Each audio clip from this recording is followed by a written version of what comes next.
नमस्कार दर्शक बंधु मु दिव्य आपण मानक स्वागत जनाऊँगी आज आउ एक नुआ भिडियो को। दर्शक बंधु ओडिशार समस्त भाई भौणी मानक पई एक स्कॉलरशिप रो अपडेट नहीं आसी जार नाम होउची NSP scholarship national scholarship portal. तेबे जदि आपण माने स्टेट स्कॉलरशिप पोर्टल रे कोनोसी स्कॉलरशिप पाउथांती तेबे एथिरे मध्ये आपण माने आवेदन करी 15,000 टंका और 20,000 टंका मध्ये पाई परिबे। जदि आपण माने एससी एसटी ओबीसी किंबा आपण मानकर जदि लेबर कार्ड थाए तेबे आपण माने एथिपाई आवेदन करि परिबे। तेबे प्रथमरु आपण मानकर पीजी पर्यंत पिला माने एही स्कॉलरशिप आवेदन करि परिबे। विभिन्न स्कीम रे विभिन्न कैटेगरी मध्ये रहिछि। तेबे देखंतु आपण माने निज मोबाइल रे प्रथमे गूगल किंबा क्रोम रे खाली एनएसपी स्कॉलरशिप लिखि दे आपण माने सर्च ऑप्शन रे क्लिक करनेबे। तापर देखंतु स्कॉलरशिप रो पोर्टल टी आपण मानकर ओपन होई जिवो। जेतेबेले आपण मानकर ओपन होई गला तापर देखंतु एपट रे चारिटी डॉट चिन्ह थिबो। एइठारे आपण मानकु क्लिक करिया पई पड़िबो। एइठारे जेतेबेले आपण माने क्लिक करिवे एठारे देखंतु स्कीम ऑन एनएसपी जो लिखा जाइछि सेठारे आपण माने क्लिक करिवे। जो स्कीम ऑफ एनएसपी लिखा जाइछि सेठारे आपण माने जेतेबेले क्लिक करिवे एठारे केंद्र सरकारनकर जेते सबु स्कीम रहिछि स्कॉलरशिप रो स्कीम रहिछि एठारे आपण मानकु शो करिवो। तेबे देखंतु एठारे आपण मानकर department of empowerment of personal एवं डिसेबिलिटीज जो आपण मानकर फिजिकली हैंडिकैप्ड पिला मानक पई स्कॉलरशिप बाबद रे एठारे लिखा जाइछि। डिपार्टमेंट ऑफ हायर एजुकेशन देखंतु हायर एजुकेशन रे आपण मानकर यूनिवर्सिटी स्टूडेंट मानक पई एठारे दिया जाइछि। तापर देखंतु मिनिस्ट्री ऑफ ट्राइबल अफेयर्स अर्थात एसटी पिला मानक पई एठारे तांकर स्कॉलरशिप बाबद रे एठारे लिखा जाइछि। डिपार्टमेंट ऑफ स्कूल एजुकेशन जो प्राइमरी स्कूल रो छात्र छात्री मानक पई एठारे स्कॉलरशिप बाबद रे लिखा जाइछि। Ministry of home affairs ministry of railways. तेबे देखंतु वर्तमान जो स्कॉलरशिप रो अपडेट आसीछि department of social justice and empowerment department तरफरु। तेबे देखंतु से स्कॉलरशिप रे आपण मानकर लिखा जाइछि central sector scholarship of top classes education for SC student. सेमिति एसटी मानक पई मध्ये रहिछि। सेमिति आपण मानकर लेबर कार्ड जो मानकर थिबो समान को पई मध्ये समान स्कॉलरशिप आसीछि। खाली अप्लाई डेट भिन्न रहिछि नचेत अन्य समस्त को पई मध्ये ही एनएसपी पोर्टल टी वर्तमान ओपन अछि। आपण माने अप्लाई करी 15 ରୁ 20,000 टंका आपण माने मध्ये पाई परिबे। तबे देखंतु एससी स्टूडेंट मानक पई जो स्कॉलरशिप टी वर्तमान आसीछि ताहार आवेदन तारीख टी 2/6/2025 स्टूडेंट एप्लिकेशन ओपन टिल आपण मानकर 31/10/2025 पर्यंत लास्ट डेट रहिछि। डिफेक्टिव एप्लिकेशन वेरिफिकेशन ओपन 5/11/2025 रे आपण मानकर एप्लिकेशन वेरिफिकेशन हेबो। तापर आपण मानकर इंस्टीट्यूट वेरिफिकेशन हेबो। इंस्टीट्यूट आपण जो अनुष्ठान रे पढुछंती तार वेरिफिकेशन हेबो 15/11/2025।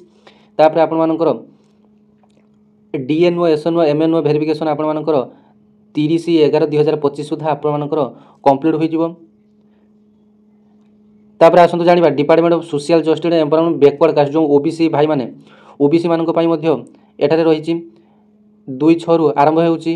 स्टूडेंट एप्लिकेशन 15/9/2025 रे शेष हेबो एवं डिफेक्टिव एप्लिकेशन वेरिफिकेशन ओपन 30/9 रे आपण मानकर एप्लिकेशन वेरिफिकेशन हेबो। आपण मानकर इंस्टीट्यूशन रे वेरिफिकेशन 30/9/2025 रे हेबो। तापर आसंतु एसटी पिला मानक पई देखिबा मिनिस्ट्री ऑफ ट्राइबल अफेयर्स। तेबे देखंतु सेमानक पई मध्ये ही पोर्टल टी ओपन होईछि 2/6/25 रु आरंभ होउछि 31/10/2025 पर्यंत। Defective online application verification open till 15/11/2025 institution verification till 15/11/2025। तेबे आपण माने जानि गले जे आपण मानक पई बहुत गुडी वर्तमान सुवर्ण सुযোগ रहिछि। आपण माने स्टेट स्कॉलरशिप पकेइथिले मध्ये एथिरे आपण माने आवेदन करि परिबे। एथि पई आपण मानकु वन टाइम रजिस्ट्रेशन करिया पई पड़िबो। जो माने पूर्व वर्ष पाइचंती सेमान को वर्तमान रिन्यूअल करिया पई पड़िबो एवं आवेदन करिया पई कोन कोन डॉक्यूमेंट दरकार आपण माने जानि नियंतु।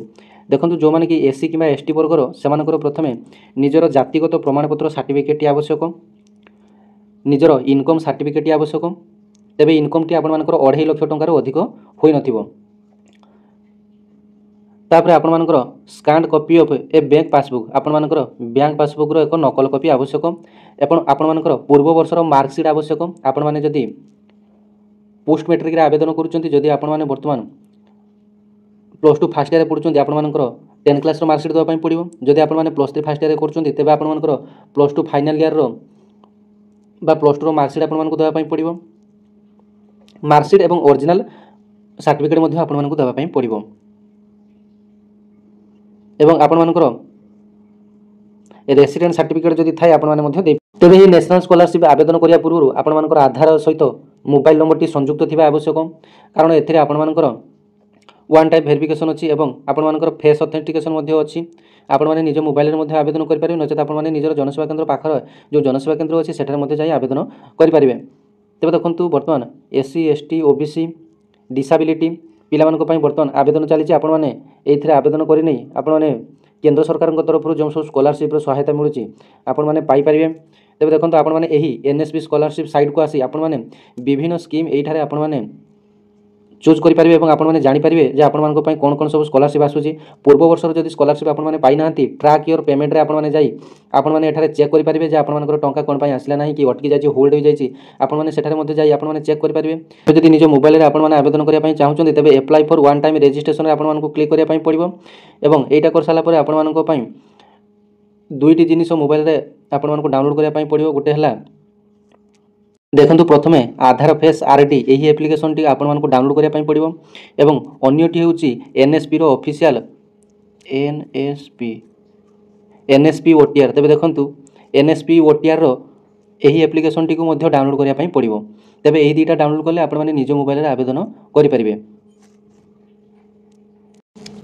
तेज देखो आपर एनएसपी स्कॉलरशिप प्रतिदिन पेपर रे आपण मैंने जानापी प्रतिदिन पेपर रे आसूची सामाजिक न्याय सशक्तिकरण मंत्रालय भारत सरकार सामाजिक न्याय और सशक्तिकरण विभाग घोषणा करुच्ची अनुसूचित जातिर विद्यार्थी मानकर उच्च शिक्षा प्राप्ति निमंते छात्रवृत्ति 2025-26 वर्ष एससी विद्यार्थी मानक मैट्रिक परवर्ती छात्रवृत्ति योजना पितामाता अभिभावक मानकर वार्षिक आय 2.5 लाख टंकार अधिक हेउनथबो विद्यार्थी माने अनुमति प्राप्त प्रतिष्ठान विश्वविद्यालय महाविद्यालय विद्यालय अनुध्यान करुवा आवश्यक केउ मानक पई उद्दिष्ट मध्य जानि नियंतु 1100 श्रेणी उपरांत समस्त मान्यता प्राप्त पाठ्यक्रम देखो आपण मैंने प्लस टू पढ़ुता कि प्लस थ्री करता कि पीजी करूँ कि आपने बीएड करते आपने एथिपाई इलिजिबल अटंती आपने रेगुलर मोड रे कोर्स करुवा आवश्यक राज्य सरकार तथा केंद्र सरकार द्वारा समस्त आवेदन ग्रहण तथा जांच कर सबुठारु अधिक गरीब परिवार आवेदनकारी सर्वाधिक गुरुत्व ग्रहण कर तेज देखो छात्रवृत्ति आपर बाध्यतामूलक अणफेरस्त योग्य फी ट्यूशन फी सहित 2500 रु 13,500 वार्षिक एकाडेमिक पारिश्रमिक प्रदान करा जिवो।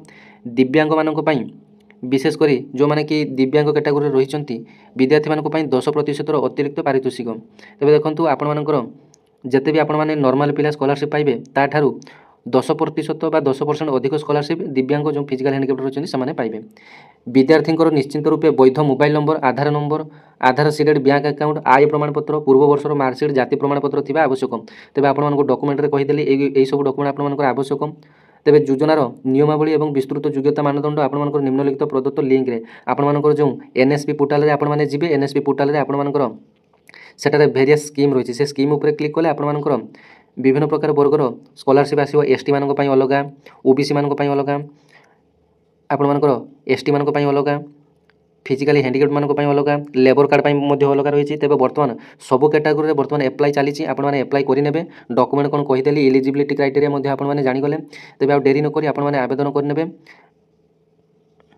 जो माने पूर्व वर्ष मानक आवेदन करथिले से मानक बर्तमान रिन्यूअल करिया पई पड़िबो तेबे आशा करबी वीडियोटी आपण मानक भल लागितो धन्यवाद जय जगन्नाथ।